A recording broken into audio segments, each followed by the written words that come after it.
Каракол шаарындагы жаңыланып жаткан электр аба чубалгылары заман талабына толук жооп берет. Энергетиктер бул иштерди тез арада бүткөрүүнү белгилешти. Сырты оролуп изоляцияланган жаңы электр тогун өткөрүүчү линия орнотулса, эскиси толугу менен алынат. Муну менен электр энергиясы менен камсыздоо жаатында бир топ нерсе жакшы жагына өзгөрүшү керек. Жумуштун аткарылышы, биздин авариялык өчүрүүлөрдүн азайышы, көп коопсуздукту алдын алуу боюнча болуп турат. Проводдун өзгөчөлүгү бул цельный эле кабель, изолированный кабель.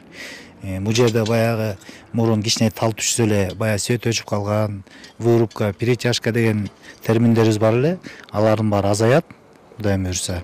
Качественный электр энергия Кудайым буйрса берип баштайбыз.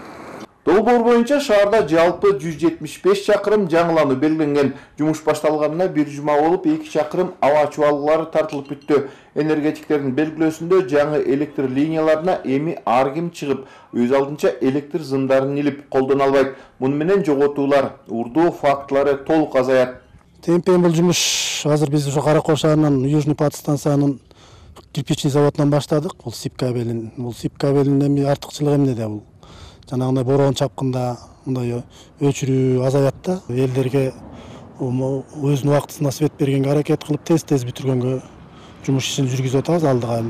Долбоорго ылайык жаңы электр чубалгыларын Каракол, Чолпон Ата жана Нарын шаарларында орнотуу каралган.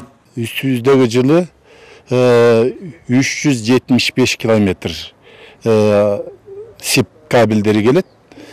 Бардыгы боюнча, долбоор боюнча 548 километр келмек. Ал эми долбоор 2024 жылга чейин бүтүш керек. Азыркы тапта белгиленген 3 шаарда жаңы кабелдерди орнотуу боюнча 7 бригада иш алып барууда. Эдил Мерисбек, Ала Тоо 24, Ысык Көлө болсо.